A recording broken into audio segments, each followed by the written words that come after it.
This podcast is sponsored by BetterHelp.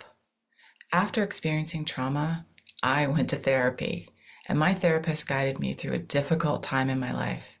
They helped me understand what was happening and provided me with tools to cope and find my own strength and resilience. Their experience and compassion were invaluable and enabled me to rebuild my life and move forward. I strongly believe in the power of therapy to help people through difficult times. BetterHelp connects you with a licensed therapist who is trained to listen and give you helpful, unbiased advice. First, you go to their site. You can use my link, betterhelp.com/resilience. You answer a few questions, and BetterHelp will match you to a professional who has years of experience helping people with struggles just like yours. Let BetterHelp connect you to a therapist who can support you, all from the comfort of your own home. Visit betterhelp.com/resilience or choose podcast, then notes on resilience during sign up and enjoy a special discount on your first month. But that we are in a different time now, and employees have different expectations of the role that work plays in their life. And people are increasingly expecting what I call whole person management.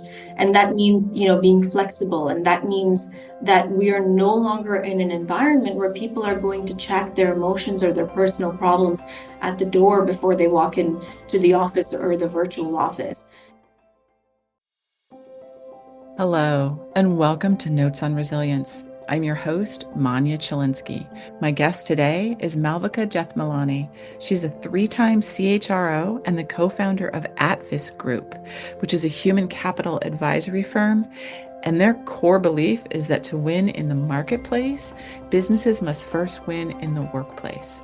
She and I talked about trust, communication, the importance of listening, psychological safety, and how those matter to your people policy. You're really going to enjoy this episode. Thank you for joining us, Malvika. I'm so excited to have you here today. Great to be here. Thank you for having me. To get us started, what is one thing that you have done in any area of your life that you never thought you would do? Recently, over the past year or so, I've spoken at a few AI and tech conferences, and I never thought I would speak on the topic of AI, much less become a regular user of AI tools. So I surprised myself on that one. But I think this is one of the many joys of being an entrepreneur. I'm sure you'll agree. You get to constantly discover new parts of your identity that you didn't even know existed. So it's fun. It is fun. I agree with you. It's a fun part of being an entrepreneur.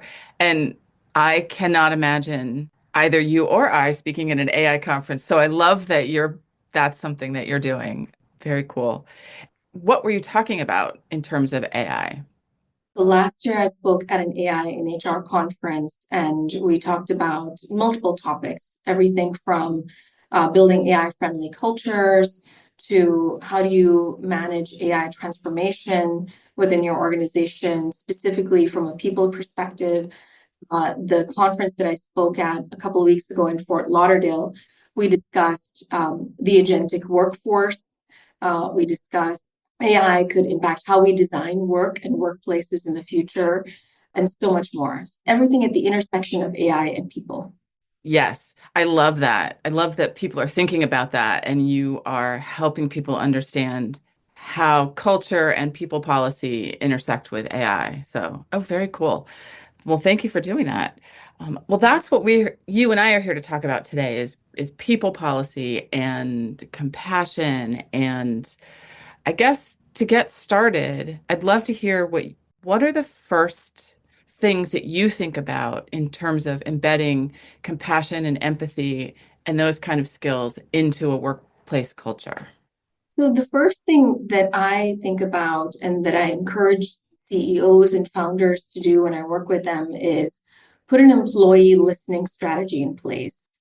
And I kind of have a very systematic way of walking them through that. So the first step is to listen to your employees, which is the what. So what is on their mind? What are their pain points? What are their challenges? The next step is to analyze the feedback that you've received. That's the so what. the implications for the business, the implications for your people, policies, and your programs. And then the third and last step is act, which is the now what. So now that we've gathered all of this data and this feedback, what are we going to do about it? Often I find organizations will do tons of engagement surveys and there's kind of survey fatigue in their organization, but there's not enough action. So they kind of miss that third step. And that's a really quick and fast way to lose trust with your employee population. And the other thing that I notice organizations doing is on the listening part, they'll focus either only on the quantitative or the qualitative, right? And I think you need a mix of both. On the quantitative, you have things like engagement surveys, you have upward feedback, you have pulse surveys, but then you need the qualitative stuff. You need the skip level meetings, the focus groups, the stay interviews, the AMA sessions. Not only do you want to bring those two kind of qualitative and quantitative pieces of data and feedback together, but you also want to understand the why behind the quantitative. So that is the first step that I work on with leaders that I advise. Thank you for sharing that. And I love that the very first thing you said is you need to listen to your employees. That is a step that unfortunately is easy to skip. And the number of employees and people I have heard say, just ask. Why don't you even just ask what we need? Basic human need, right? We all want to be seen and heard and understood. And too many organizations operate kind of in this top-down manner. But if you think about it, it's not just important to listen to your people so that you can create a healthy culture. I think it's better for business outcomes because in most companies, your frontline employees are closest to your customers and your prospects, and they're intimately familiar with the pain points and the challenges of your customers. So if you give them a voice, you can actually drive better commercial outcomes. Yes. And I so appreciate you saying that because I feel that I do hear from people, oh, that's a soft skill. Is that something we really need? And you're like, yes, this directly relates to the dollars coming into your bank account. And I also really love that you use the word trust because I think that is also such a key. And many of us, maybe most of us, have had the experience of filling out an employee survey, filling out something like that, and then never finding out what they did with the data. And that is another form of not being listened to. And then why would you trust to do the next survey, or why would you trust to share any information? I couldn't agree more. I've worked with organizations who will do quarterly engagement surveys and not even have enough time to look at the data and analyze the feedback and then take action. And then they're already on their next survey. And they're going through these motions just because someone decided at some point, oh, we're going to have a quarterly engagement survey. And I would rather I have advised organizations that I work with to skip a couple. Like do your engagement survey, then really take the time to make things better and take action on the items that your employees gave you feedback on. And then when you've made enough progress, then go back and do another survey to see whether your actions made a dent. And I get this kind of look of shock, horror, like, what do you mean we should skip a survey? But I would rather you skip a survey and take action than continue to survey your employees and not do anything about the feedback that they're giving you. Absolutely. Because in that case, why are you even doing the surveys other than to check the box that says we're doing these employee engagement surveys? In addition to what we were just talking about, actually taking data from the surveys, what are some other things that leaders can do to build trust with it as leaders? So I think one of the issues that I see, especially in the leaders that I work with, is when you talk about trust, many of them think we need to have more happy hours and events and kind of what I call mandatory fun. And they think that that is going to build trust. And they think that that is going to build deeper connections and psychological safety within the team. And the events are great, right? If they're working for you, great, keep them. But it's not the events that build trust. It's the not only the leadership team's ability to listen, as we said, and to act on the feedback, but it's also about making sure that your words and your actions are aligned. So if you made a promise to your people, if you said you were going to do something, then do it. If you decided to pivot, then have the adult conversation, treat your people like adults, and explain the why behind your decisions, especially when you're making tough decisions. And that doesn't mean sharing every little minute detail, but it does mean explaining to people how you arrived at the decision, what were the alternatives that you considered, and creating also, I think the other thing that drives trust is creating a safe space for people to learn and fail, quote unquote, fail. And psychological safety is an interesting one because I personally, I think you need psychological safety in order to have trust. And, McKinsey has done studies on this that have shown a connection between psychological safety and team performance. But when you talk to leaders about psychological safety, they're like, oh my God, here we go again, not another buzzword, right? But I think, again, there are real business implications of not having psychological safety. And in our time, one of the recent and I think catastrophic examples is Boeing, right? They, in a race to compete with Airbus and capitalize on the kind of booming demand for fuel efficient aircraft, they decided to prioritize cost cutting over speed and speed over their historical commitment to engineering and quality. And we all know how that ended with the, fatal crashes involving the 737 MAX. And I think it not only did it result in a severe kind of erosion of trust in the Boeing brand and, obviously financial losses and loss of life, but also decline in their stock price, decline in culture and employee experience. Obviously, there were strikes. So I think psychological safety is so much more than just the latest buzzword, absolutely critical for business outcomes. I absolutely agree. And I appreciate you sharing that example, which is such a clear line from not having that safety to real trouble on the corporate side and on the human side. What do you think are the barriers that get in the way for companies to say things like, oh, psychological safety is just a buzzword, or to not realize that building trust is a critical piece and that listening is a critical piece? What's getting in the way for some leaders? I think for some leaders, at least the leaders that I've worked with, sometimes they themselves don't feel listened to and acknowledged. And the other issue is sometimes they are quick to implement management practices and leadership practices that they grew up with. And sometimes they don't think beyond kind of the policies of the organization. So I'll give you an example that I dealt with, a real life example. So in one of my CHRO positions, we had an employee who had lost her grandmother. And in this company, we had a 3-day bereavement leave policy. And this employee had to travel to somewhere far away, like Brazil. And she was requesting a week off because she had to travel for the funeral and everything. And my HR team and we worked with the manager, and he was not open to being flexible at all.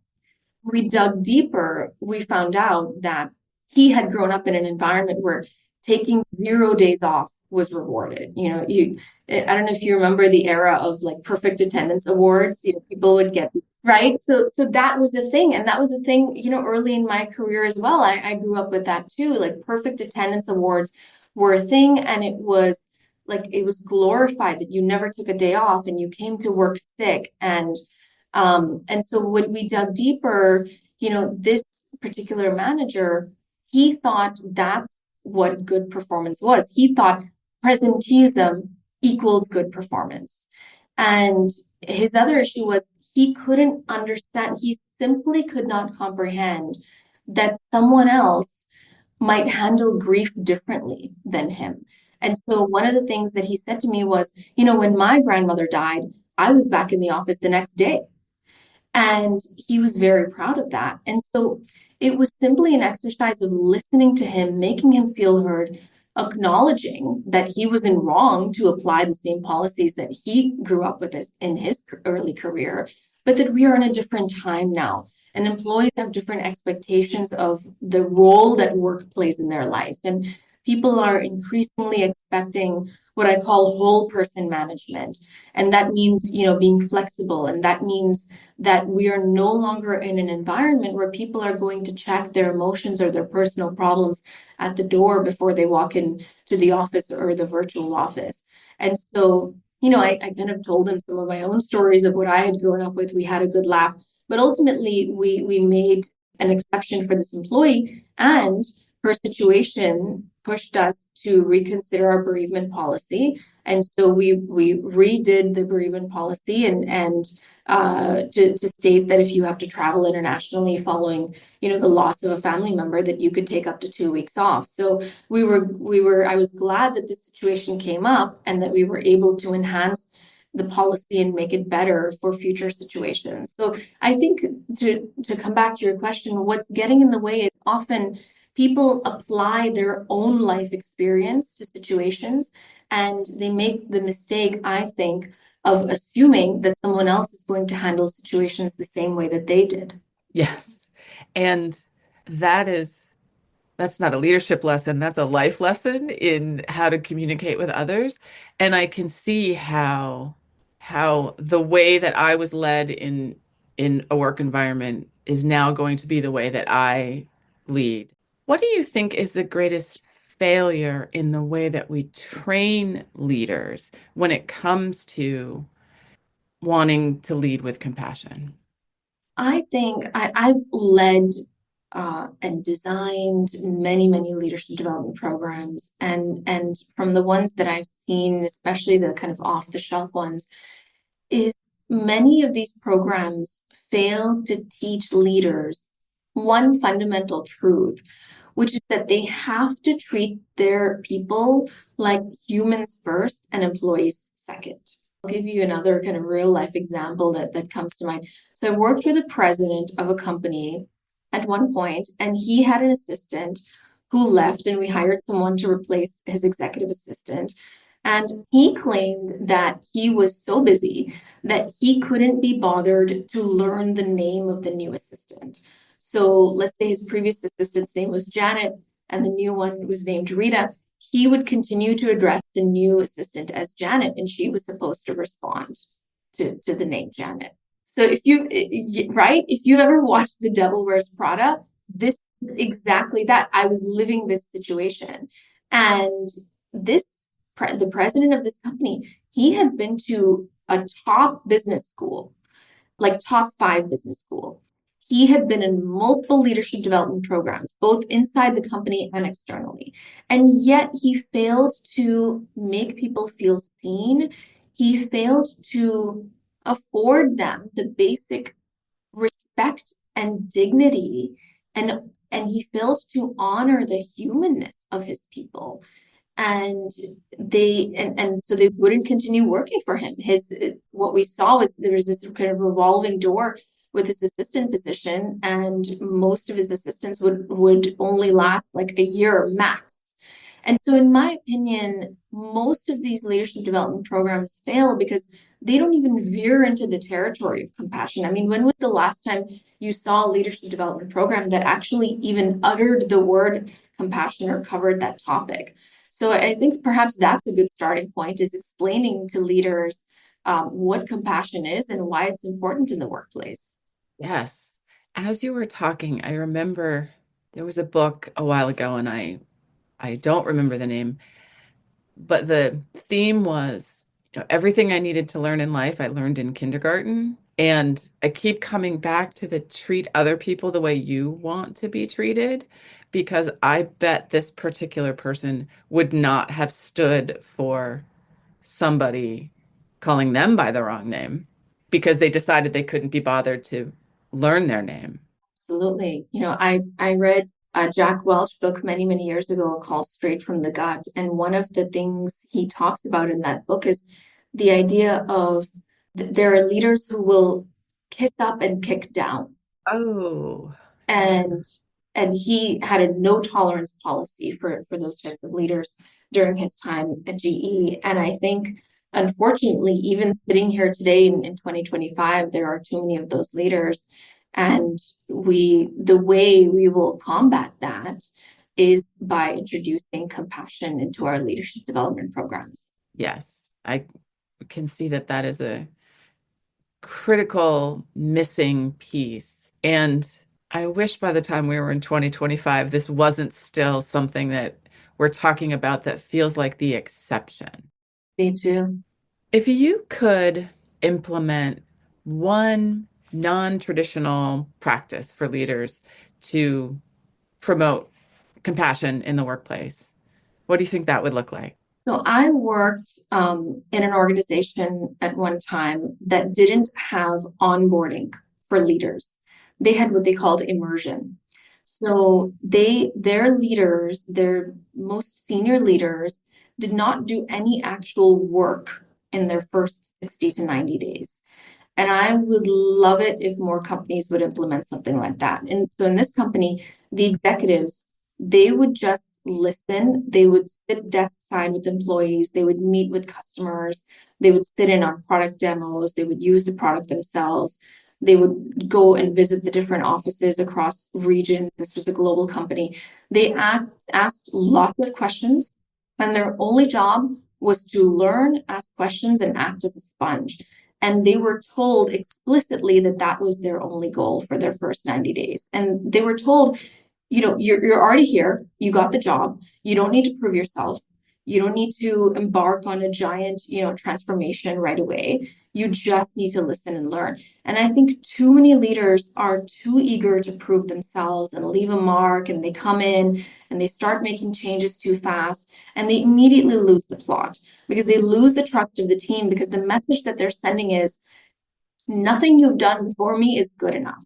And so they're not showing respect and regard for anything or anyone who's come before them.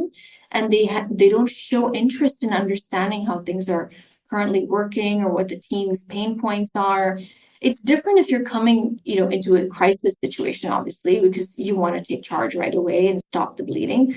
But for the most part, I wish leaders would just spend their first couple months in listening mode. So if I could implement a non-traditional policy, that would be one.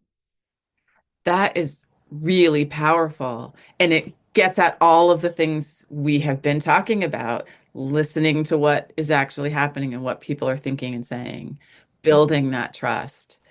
Wow, I love that. It is 2025, and we are living in a particularly interesting political and social climate.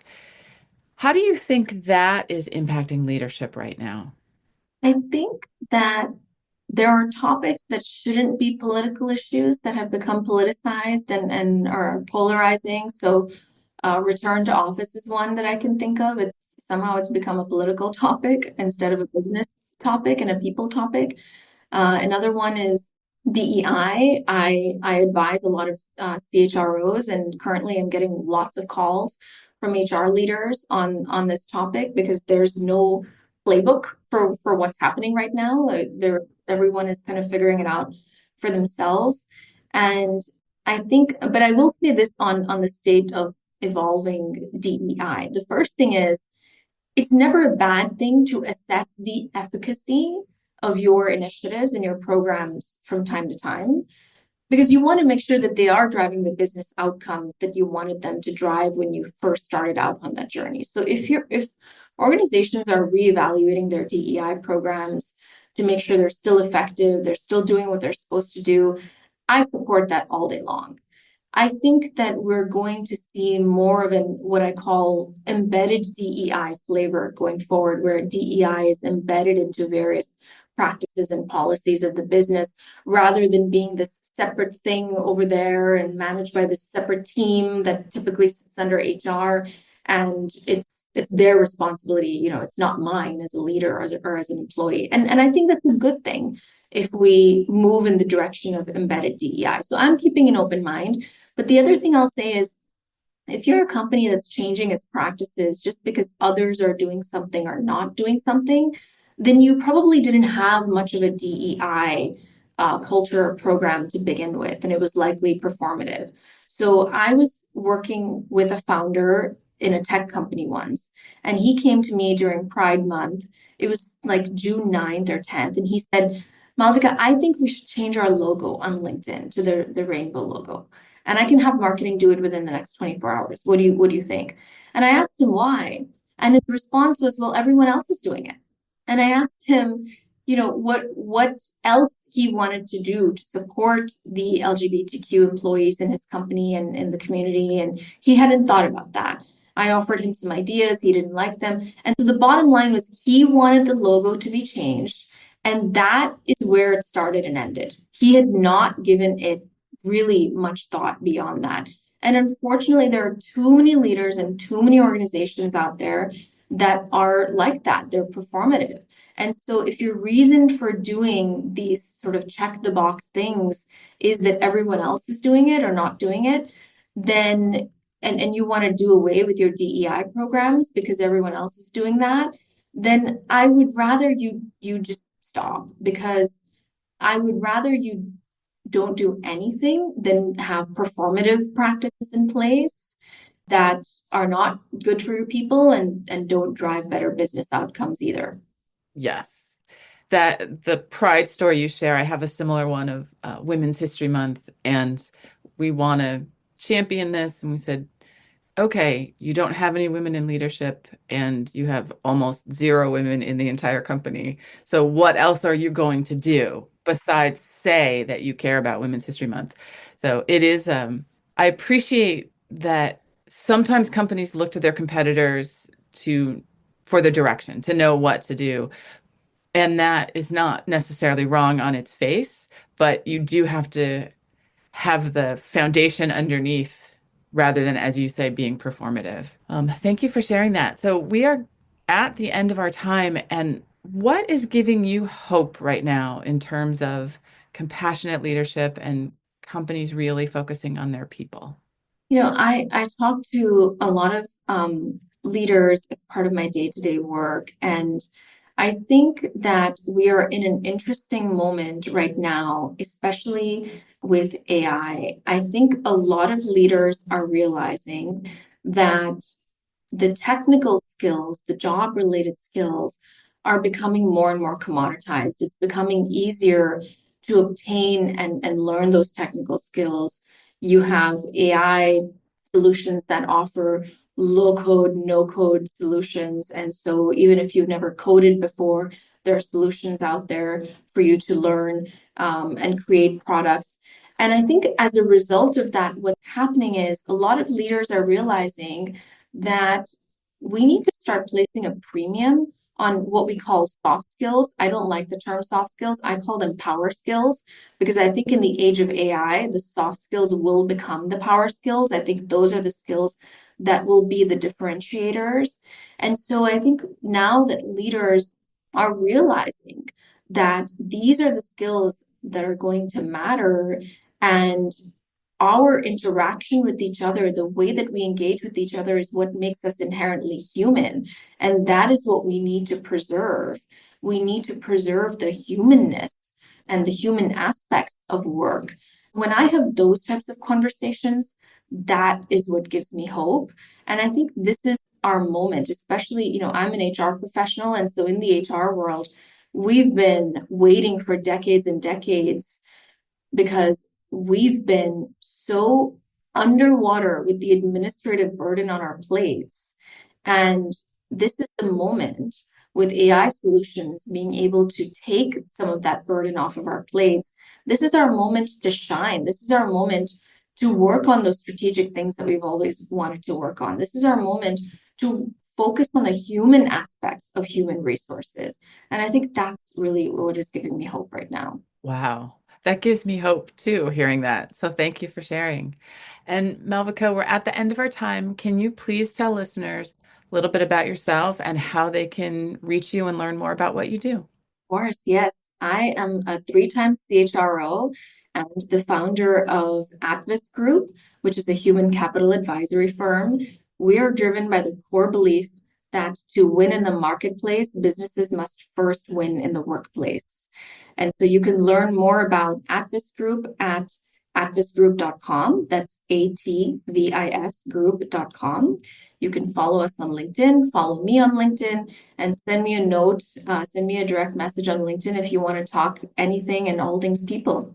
Excellent. I will put links to that in the show notes to make it easier for folks to find you. Thank you so much. It's been such a fabulous conversation today. Thank you. This is fun. Thank you for listening. I'm Manya Chilinsky. I help organizations build compassionate, resilient teams that thrive by creating environments where well-being is at the core. Often people reach out to me during times of crisis or significant change, but the truth is that building a healthier, more supportive workplace can prevent issues before they arise and empower your teams to thrive no matter what challenges come their way. If you're ready to make a meaningful change, I'd love to connect. If you haven't already done so, please subscribe, rate, and review the podcast on Apple Podcast or your listening platform of choice.